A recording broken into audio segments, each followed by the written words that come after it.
Vamos lá, galera. Muito bem. Então, o tema que nos traz hoje aqui é infecção de trato urinário, ITU, né? É um tema extremamente prevalente aí no contexto do paciente crítico, não somente no contexto do pronto atendimento, tá? Na emergência, aquela paciente com cistite, né, com infecção de trato urinário baixo, mas também considerar isso no contexto de um paciente grave, de fato, um paciente em sepsia urinária, aquele paciente que vai para a UTI. Então é importantíssimo que vocês dominem esse tema e não tenham nenhuma dúvida em relação a isso. Então, o primeiro ponto que eu queria trazer para vocês, definição, o que é uma infecção de trato urinário, o que é uma ITU, é definida como a presença de qualquer patógeno na via urinária, tá? Qualquer patógeno na via urinária será entendido como ITU. Porque a via urinária, via de regra, é estéril, né? Não é para ter patógeno lá, né? Em condições normais ela é estéril, a presença de qualquer agente patogênico lá será classificado como uma infecção de trato urinário, uma ITU. Dados epidemiológicos interessantes e importantes, afeta 10% das mulheres, no geral, né? Nas mulheres acima de 60 anos de idade, 10 a 15% terão ITUs de repetição. Então, olha o tamanho da prevalência e da importância do tema, em especial nas mulheres. E é importante que se diga também que as infecções de trato urinário são 6 vezes mais comuns nas mulheres do que em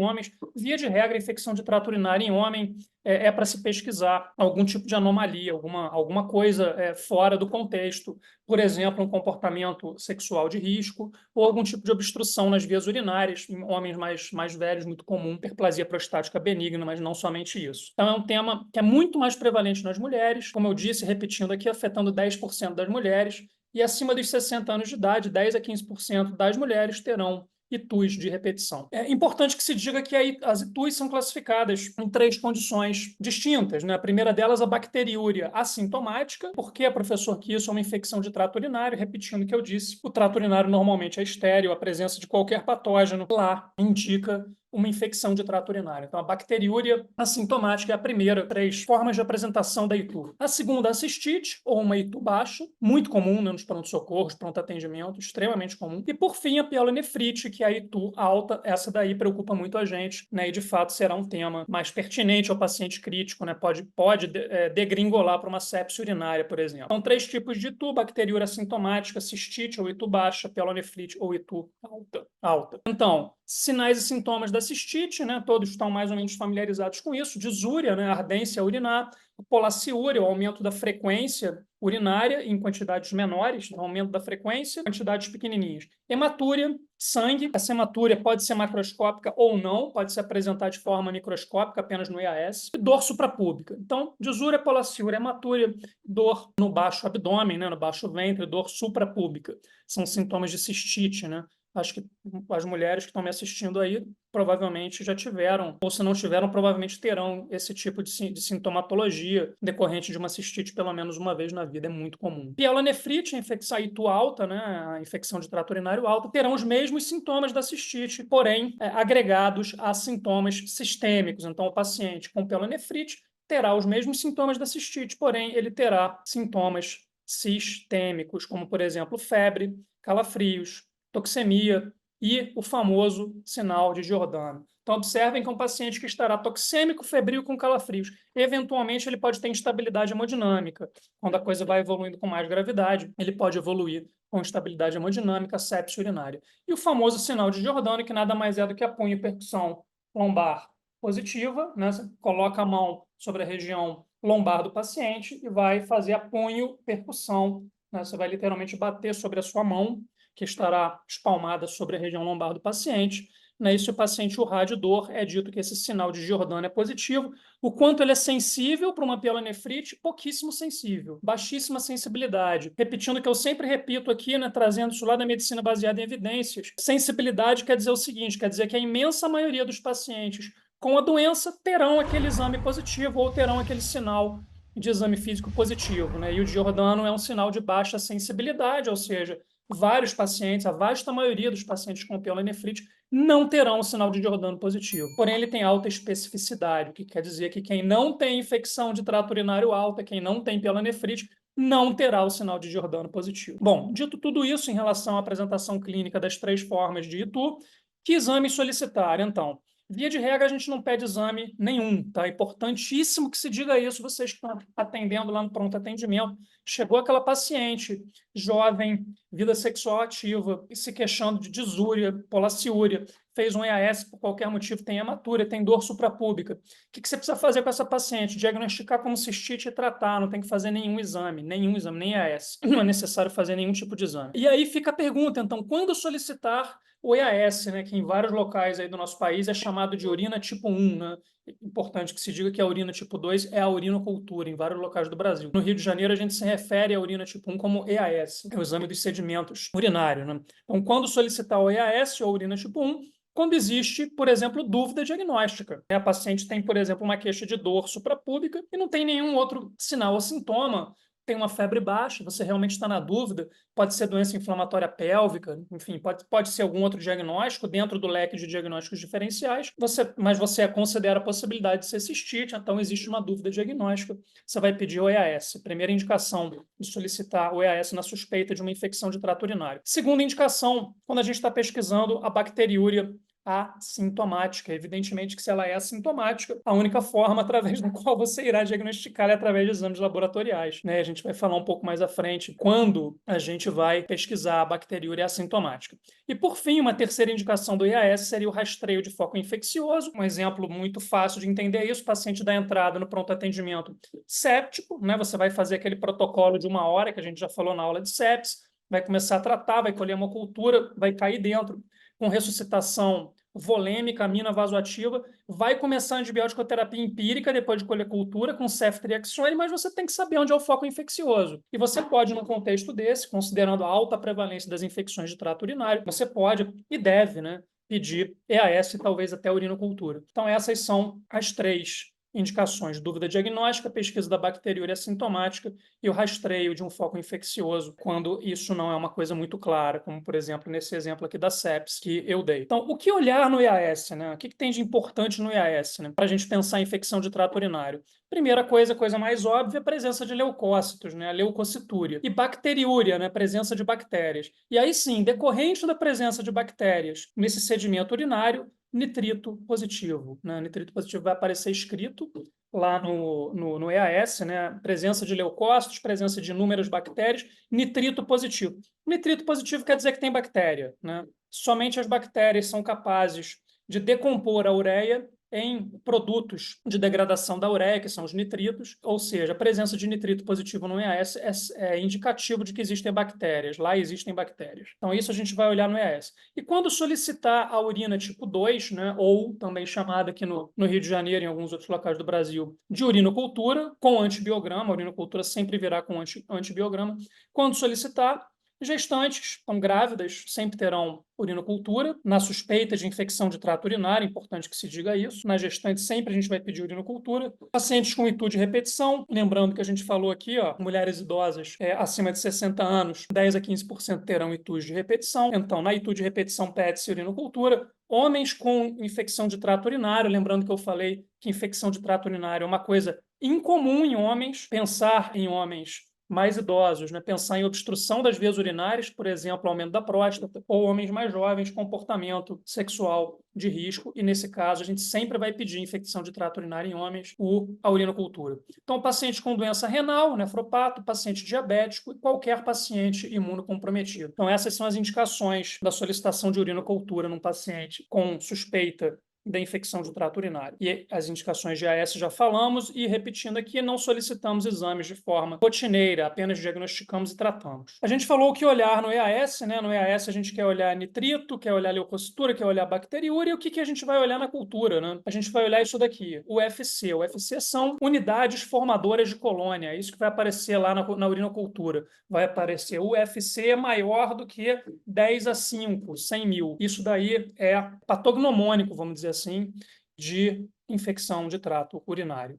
Né? Existem bactérias, não dentro do trato urinário, mas, enfim, você pode ter bactérias na urina, porém você não pode ter unidades formadoras de colônia acima de 10 a 5. Né? Isso daqui não é normal de jeito nenhum. E quando pedir demais exames, né? Exames que avaliam a questão mais sistêmica, como hemograma, ureia, creatinina, em pacientes com pielonefrite, né? Que são exatamente aqueles pacientes que a gente comentou no slide anterior, que além dos sintomas da cistite, terão sintomas sistêmicos, né, e podem, inclusive, se apresentar sepsis. Então, nesses pacientes, além da gente pedir EAS e urinocultura, a gente também vai pedir exames como hemograma, ureia, creatinina e até eletrólitos também. Quando solicitar exames de imagem, isso é uma pergunta importantíssima, tema recorrente em provas, em geral, prova de estágio, prova de residência. Quando é que se solicita ultrassom ou, eventualmente, até tomografia de abdômen? Na suspeita de cálculo, na suspeita de nefrolitíase ou complicações, né? O paciente complicou de alguma maneira, uma infecção de trato urinário que não cicatriza, você já prescreveu antibiótico, a gente está lá tomou um curso inteiro lá de 10, 14 dias de antibiótico, não melhora, está na hora de pensar em solicitar exame de imagem, ele muito provavelmente vai ter algum tipo de obstrução na via urinária, pode ou não ser um cálculo. Né? Então, feitas todas essas considerações em relação à epidemiologia, sinais e sintomas, e solicitação de exames, e o que olhar nos exames, né? Agora eu acho que é o momento da gente falar como é que a gente vai tratar. Né? Então, a escolha do antibiótico sempre será empírica, porque a gente, tirando aquelas situações de indicação da solicitação de exames, né? A gente comentou que os exames não serão, em princípio, solicitados, o tratamento, consequentemente, decorre disso, será empírico. Né? Então, na cistite, contrariando aí o senso comum, né? Não é isso que a gente vê na maioria das vezes, né, acontecendo por aí. O tratamento de primeira linha da cistite é feito com nitrofurantoína. Tá? É isso que é recomendado pelos guidelines aí, baseado em medicina, baseado em evidências, com perdão da redundância. É isso que é recomendado, né, a nível de Brasil e a nível também dos Estados Unidos. Nitrofurantoína, né? Não é fácil para o paciente tomar nitrofurantoína, porque os comprimidos de 100 miligramas devem ser tomados 4 vezes ao dia, de 6 em 6 horas, por 5 dias. Então, a adesão do paciente, por vezes, vai ser um pouco mais complicada. Ou, salvo engano, alguém me corrija se eu estiver enganado, fosfomicina 3 gramas, dose única. Tá? Até onde eu sei, me corrijam se eu estiver errado, não é uma coisa ultra disponível aí, Brasilzão afora. Se vocês tiverem acesso a isso, fosfomicina 3 gramas, VO, dose única. Mas a recomendação de primeira linha mais usual, mais fácil de ser feita a nível de Brasil, pelo menos, é a nitrofurantoína, um comprimido de 100 miligramas via oral 4 vezes ao dia, por 5 dias. Opções de segunda linha funcionam muito bem também. Cefuroxime, né? Cefuroxime céfalo de segunda geração, comprimido de 250 miligramas, VO, 12 em 12 horas por uma semana, por 7 dias. Ou clavulin, bom e velho clavulin. Ácido clavulânico associado à amoxicilina 875, clavulanato 125, também 12 em 12 horas, igual cefuroxima, também por uma semana, também por 7 dias. Funciona muito bem, nitrofurantoína, cefuroxime e o clavulin. Porém, não é isso que a gente vê, na maioria das vezes, nas emergências do Brasil afora, né? Eu posso estar enganado, mas na maioria das vezes o que a gente vê fazer por aí é Bactrim, sulfametoxazol com trimetoprim, VO de 12 em 12 por 5 dias, tá? Importantíssimo que se diga. Pode-se fazer o Bactrim? Pode. Não é a recomendação, mas não é a recomendação de primeira linha das sociedades no Brasil e nos Estados Unidos, pelo menos. Ou Cipro 500 miligramas, VO 12 em 12, também por 5 dias nesse caso. Tá? Por que eu estou chamando a atenção do Bactrim e do Cipro? Porque, me corrijam se eu estiver enganado, eu acredito que é o que mais seja feito, Brasil afora. Tá? Mas é importantíssimo que se diga que não são as recomendações de primeira linha e não marquem isso em prova de concurso, prova de residência ou prova de estágio, porque a resposta estará errada. Primeira linha para cistite, nitrofurantoína. Segunda linha, cefuroxime ou clavulin. Bactrim e Cipro são opções, mas não são nem a primeira e nem a segunda primeiras opções. Pielonefrite, condição mais grave, né? Frequentemente, sepse, vai se apresentar como sepse urinária. Então, o paciente, além dos sintomas da cistite, terá sinais e sintomas sistêmicos de toxemia, eventualmente estará chocado. Frequentemente, você vai tratar isso como sepse, você nem vai saber se é uma pielonefrite ou não, né? O doente não terá grandes sintomas, ele simplesmente vai se apresentar chocado, em choque séptico. Então, decorre disso que o tratamento será feito com o nosso coringa da sepse, né? Ceftriaxone, 1 grama, EV, 12 em 12 por uma semana. A gente vai tomar isso por uma semana. Ou, como outra alternativa, ciprofloxacina, 400 miligramas EV, 12 em 12, também por uma semana. E é evidente que esse paciente será internado, né? Não tem como você imaginar que um paciente em tratamento de pielonefrite não será internado. Um paciente com sintomas sistêmicos, frequentemente um paciente mais idoso, mais debilitado, também frequentemente um paciente chocado.